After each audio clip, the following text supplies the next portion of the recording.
बिस्मिल्लाहिर्रहमानिर्रहीम। अस्सलाम वालेकुम वीवर्स। आज मैं आप लोगों के साथ शेयर करूँगी कि लहसुन को पीस को किस तरह से सेव करते हैं और वो अपनी असली हालत में किस तरीके से रहता है। जब तक आप इसको इस्तेमाल करते रहेंगे अल्हम्दुलिल्लाह वो अपने बिल्कुल वैसे ही रहेगा जैसा लगेगा आज ही आपने इसको ग्राइंड किया है। क्योंकि अक्सर यही शिकायत होती थी कि लहसुन पीसने के बाद ग्रीन हो जाता है रखे हुए, फ्रिज में रख लो या डिफ्रीज़र में रख लो, लेकिन फ्रिज में फिर भी ग्रीन हो जाता है।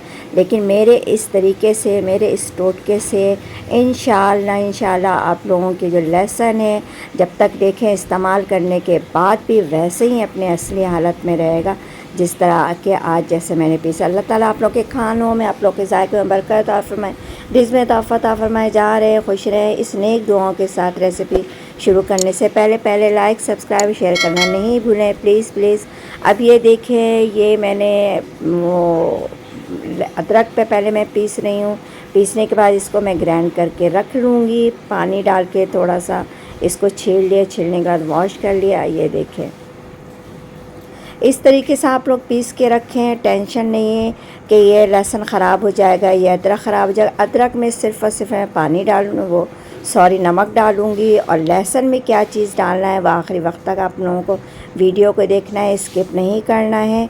जहाँ अगर आप लोगों ने स्किप किया तो आप लोगों को ये चीज़ें समझ में नहीं आएंगी। अल्हम्दुलिल्लाह ये लहसुन मैंने ग्राइंड किया है, ये देखिए बिल्कुल फुल है। और इसको इस्तेमाल करते हुए मैंने आखिर में आप लोगों को दिखाया आधा। ये देखिए अल्हम्दुलिल्लाह। अब ये जो अहम चीज़ है वो ये है कि इसमें आप 2 टेबल स्पून या 3 टेबल स्पून इसमें ऑयल डाल दें और 2 टेबल स्पून इसमें नमक डाल दें जो हमें घरों में इस्तेमाल करते हैं। और वो डाल के उसमें सिर्फ़ और सिर्फ मैं नमक डालूँगी, इसमें ऑयल नहीं डालना है क्योंकि अदरक में ऑयल डालने से कलर ख़राब हो जाएगा और लहसुन में डालेंगी तो कलर बिल्कुल वैसे ही रहेगा।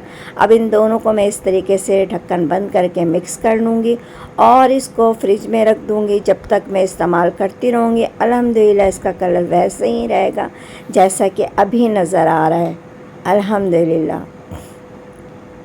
तो इसी तरीके से आप लोग भी पीस के ग्राइंड कर लें। आज मैंने आप लोगों के टेंशन दूर कर दिया। अब देखिए इस्तेमाल करते हुए तकरीबन मुझे 1 महीना हो गया, उसके बाद भी इसका रिज़ल्ट देखें कि कितना वैसे ही कलर है, बिल्कुल भी कुछ भी नहीं हुआ है और इसकी खुशबू भी वैसे ही रहेगी जैसा लगेगा आज ही आपने पीसा है। तो अगर मेरी रेसिपी आप लोगों को पसंद आए, मेरी वीडियो पसंद आए तो इसे लाइक सब्सक्राइब ज़रूर कर दें।